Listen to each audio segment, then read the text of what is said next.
Jusqu'à maintenant, les suites du gendarme permettaient de se faire une idée du contenu. Le gendarme à New York, c'est Cruchot à New York. Le gendarme se marie, c'est Cruchot qui rencontre l'amour. Mais là, avec le gendarme se balade, c'est plutôt vague. Où, quand, comment, avec qui? Beaucoup de questions sont immédiatement soulevées. Malheureusement, elles n'ont pas toute une réponse. Analysons. La brigade de Saint-Tropez se fait vieille et c'est ainsi que Gerbert, Cruchot et compagnie sont forcés à partir à la retraite, remplacés par des bleubites nouvelle génération. Malheureusement, la vie oisive qu'apporte la quille ne sied guère ni à Cruchot, ni à Gerbert, et pas plus à Merlot et Berlicot.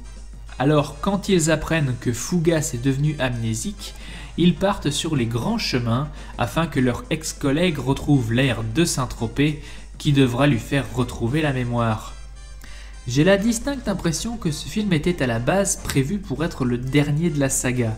Le film sonne comme une consécration et un retour sur les 3 premiers films. D'ailleurs, le premier acte ne s'en cache pas vraiment. Mais cette histoire et ses gags deviennent prévisibles très vite. Quoique, paradoxalement, c'est le fait qu'il y ait encore 2 suites qui dévoilent la fin de l'intrigue. La fatigue de la franchise a dû se faire sentir aussi au niveau de l'équipe technique. Certains plans de montage sont vraiment dégueulasses et puent la va-vite. Le script se permet de violer le 4e mur et d'en mutiler le cadavre. Certains acteurs manquent cruellement à l'appel, comme par exemple Geneviève Grade, qui est expulsée sans la moindre explication, sinon qu'elle s'est mariée. Et mon cul, c'est du pouet? Ça fait 3 films qu'on apprend à connaître Cruchot père et fille. Ce genre de situation remplit un film à lui tout seul. Maintenant que j'y pense, Claude Jansac est à peine présente dans tout le film. Tout ça pour laisser place à la fucking nonne. Elle a de la chance d'être bien roulée parce que putain elle énerve.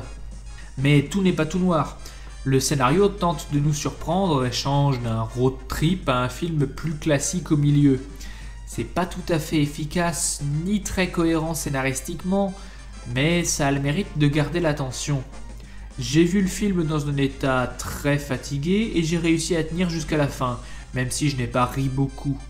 Peut-être que cette alchimie entre les membres de la brigade est suffisante pour garantir un film agréable après tout. Il n'empêche que Le gendarme se balade est très clairement le moins bon des 4 jusqu'à présent, ce qui était peut-être un petit peu prévisible. Peu de sagas sont restées très bonnes jusqu'à ce que le 4e film sorte au cinéma. Et pour ce que ça vaut, Le gendarme en balade n'est pas un mauvais film. Il est juste très convenu et pas très cohérent. S'il passe à la télé, je vous dirais ouais allez-y, mais vous pouvez tout aussi bien vous en passer si vous avez vu les 3 premiers. En tout cas, ce film est encore très ancré dans la réalité, contrairement au suivant.